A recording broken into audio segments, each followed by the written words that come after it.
Alors bienvenue dans ce deuxième épisode sur les blessures fondamentales en lien avec nos émotions, notamment par rapport à l'émotion de colère, mais vous retrouverez également dans cette vidéo d'autres informations par rapport à d'autres émotions éventuellement bloquantes. Alors on va parler aujourd'hui de la notion d'abandon et de la blessure ressentie d'abandon.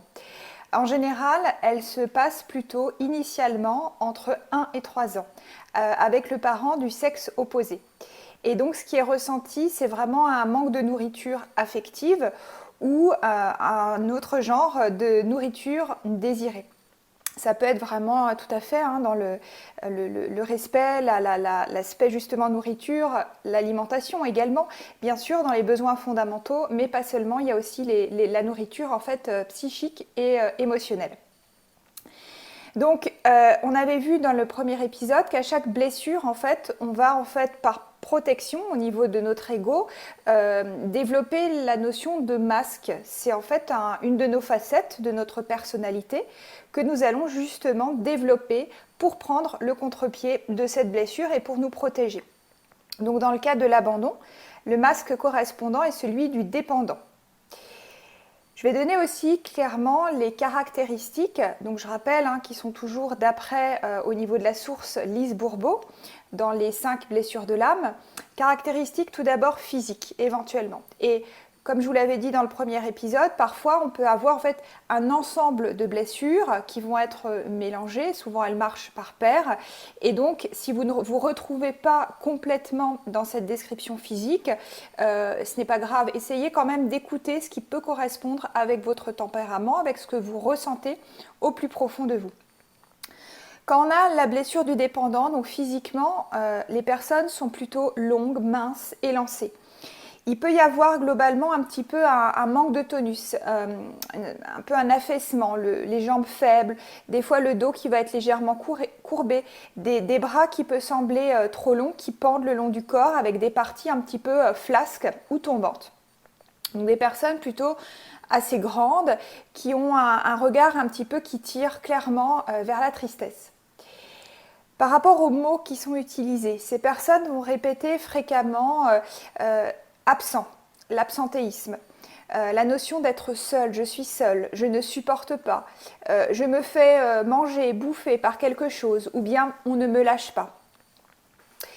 Au niveau du caractère, donc plutôt au niveau du psychisme, la personne qui a ressenti cet abandon dans son enfance a plutôt une tendance en fait à la victimisation. Également au caractère justement fusionnel avec l'autre personne, par peur justement qu'elle s'en aille. Il y a vraiment un grand besoin de présence, d'attention, de support sous toute forme et surtout de soutien. Il y a aussi dans les caractéristiques un peu psychologiques la difficulté à faire ou à décider quelque chose tout seul. Donc très souvent la personne demande des conseils mais ça ne veut pas dire qu'elle les suit forcément.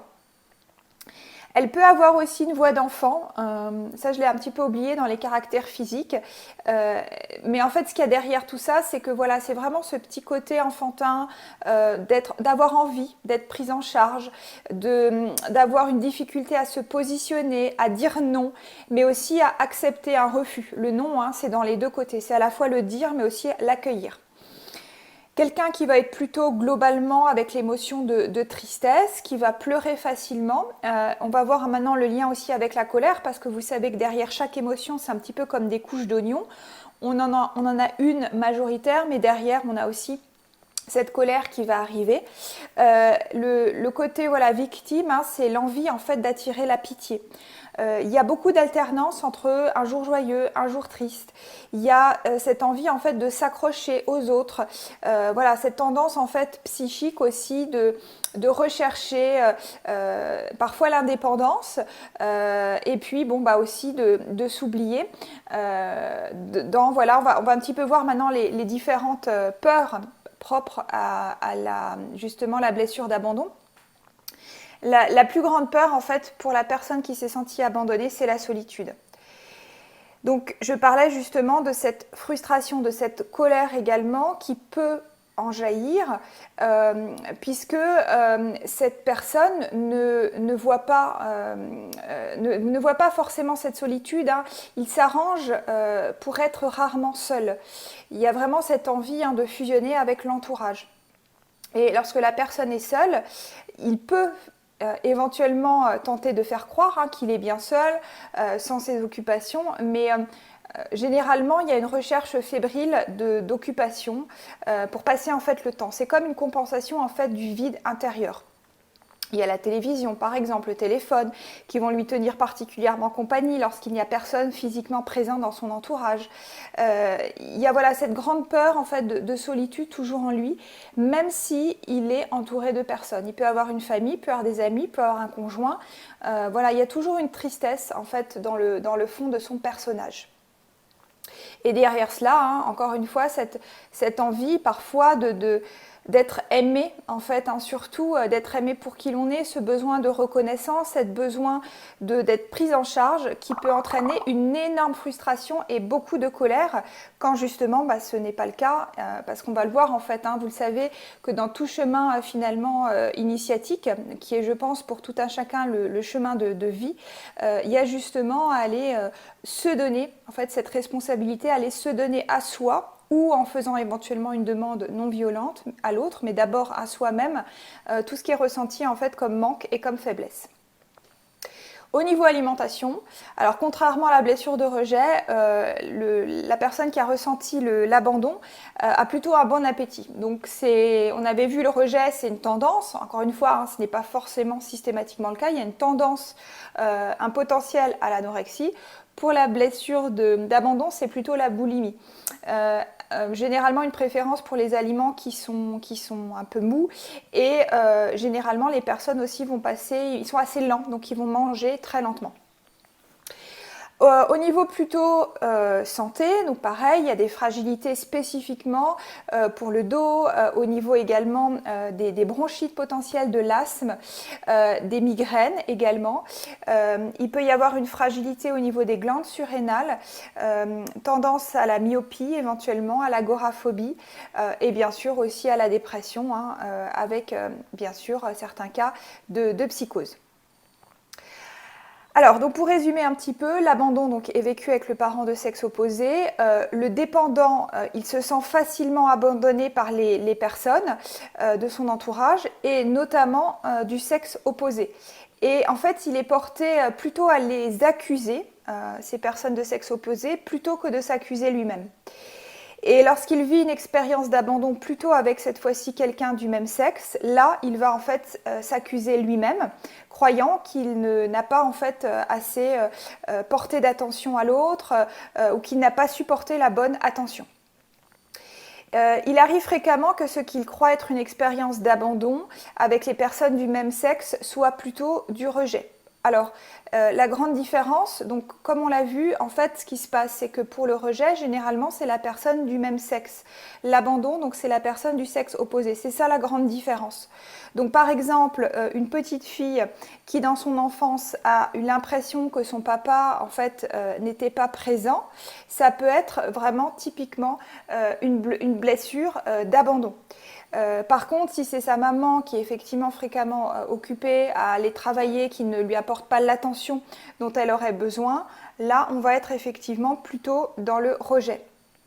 Donc c'est assez subtil en fait, hein, quelque part. C'est un manque affectif, un manque de présence au sens large, et après ça dépend avec quelle personne de l'entourage ça se passe.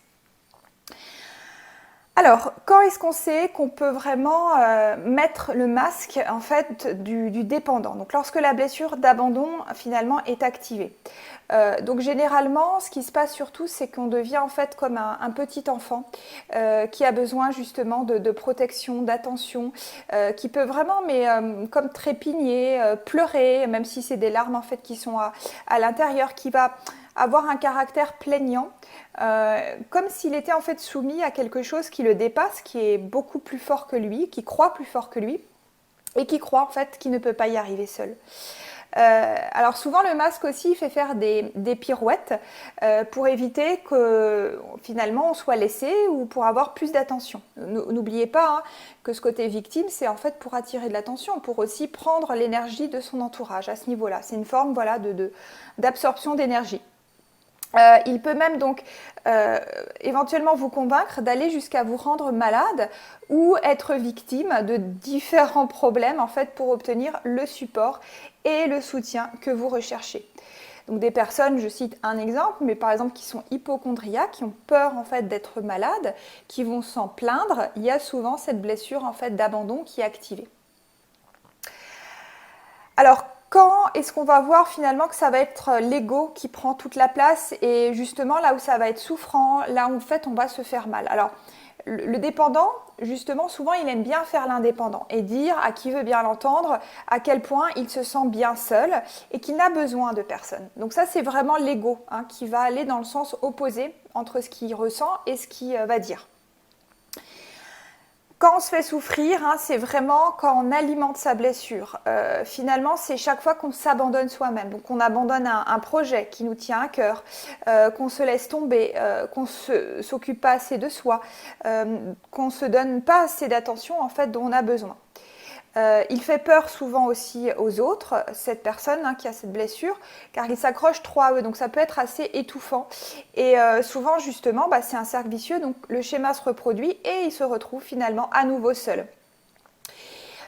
Il peut aussi hein, faire beaucoup souffrir son corps, donc voilà, ça peut être de la scarification, des excès, comme je disais tout à l'heure, alimentaires, hein, se remplir. Là aussi, en fait, c'est souvent une recherche d'attention quelque part et un grand besoin d'amour. Alors, quand est-ce qu'on sait que la blessure d'abandon est en voie de guérison ? Alors, votre blessure d'abandon est en voie de guérison lorsque vous vous sentez bien avec vous-même, que vous avez nettement moins besoin d'attention en fait, par rapport à votre entourage. Même si, bien sûr, c'est aussi humain d'avoir envie de ne pas être seul, de partager des choses, notamment des moments joyeux. Mais je veux dire, ça, c'est une question juste de dosage, hein, quelque part.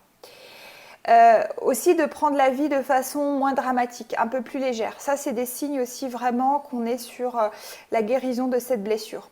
Quand on a aussi de plus en plus l'envie d'entreprendre des choses par soi-même.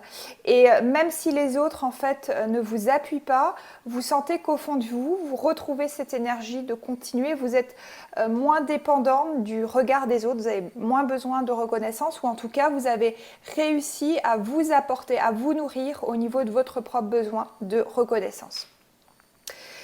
Alors enfin, pour terminer le portrait, ce qu'il faut savoir, c'est que derrière chaque blessure, chaque masque correspondant, quand on va pouvoir en tirer une leçon, quand on va pouvoir en fait dépasser l'expérience, on va en fait capitaliser énormément de potentiel et avoir vraiment des forces personnelles qui vont apparaître.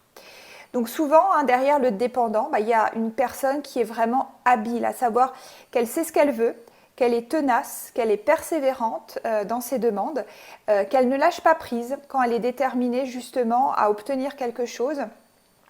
Il y a aussi souvent le don de comédien qui a été développé, une personne qui sait capter l'attention des autres et souvent des tout petits. Il a compris voilà, quoi faire pour attirer l'amour de ses parents.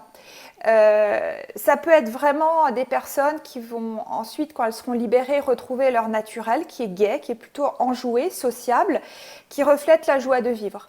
Et enfin, dans ce parcours, quand on a eu cette blessure d'abandon, c'est aussi trouver une capacité en fait d'aider les autres, car souvent il y a une grande empathie, on sait justement ce que ça fait d'être abandonné, donc il y a une capacité d'accueillir aussi complètement l'autre et de les comprendre. Il y a une capacité aussi à utiliser toute cette partie en fait psychique quelque part, justement quand les peurs vont être canalisées, qu'elles vont être un petit peu plus conscientes. Des talents aussi artistiques, comme je disais, qui peuvent être vraiment développés suite à des parcours de personnes qui ont ressenti l'abandon.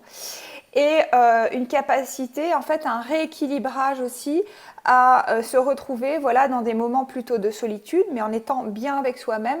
Et justement, on va aussi moins, entre guillemets, étouffer, fusionner avec les autres personnes de notre entourage. Et donc je termine aussi par vous dire, en fait, vous donner un petit mantra, donc une phrase. Bien sûr, vous pouvez la reformuler avec vos propres mots, mais qui va permettre en fait de voir cette apparente blessure sous une autre forme, sous une autre vision, donc d'arriver à la transformer, à l'alchimiser. Donc pour moi, dans ma vision, derrière chaque blessure, en fait, il y a une expérience. Donc nous ne sommes pas venus en fait expérimenter la blessure, nous sommes venus en fait expérimenter la leçon. Donc dans le cas de l'abandon, la grande leçon en fait, ça va être justement de retrouver la plénitude. Donc la phrase que j'ai écrite, que je vous donne, que vous pouvez écrire, que vous pouvez visualiser, que vous pouvez dessiner, c'est ici et maintenant, j'accepte d'exprimer qui je suis. Et j'accueille la plénitude à laquelle j'ai accès grâce à ma sagesse intérieure. Et donc, petite parenthèse aussi, pour tous ceux qui se sentent appelés à aller plus loin par rapport à cette sagesse intérieure, par rapport à cette petite voix, par rapport à cette intuition, ce que certains appellent aussi le soi, par opposition en fait au moi, je propose également donc des ateliers de reconnexion intérieure, de guidance intérieure pour justement aller écouter son guide, son propre guide, et retrouver finalement cette source de sagesse qu'on a chacun à l'intérieur de nous et à en fait vous accompagner sur ce cheminement de reconnexion à vous-même, à votre âme, justement dans la guérison de ce que l'on peut ressentir éventuellement dans sa vie, dans son histoire de vie comme blessure. Je vous dis à très bientôt pour la suite. Il y a encore d'autres épisodes, d'autres potentielles blessures et d'autres voies de guérison. À très bientôt.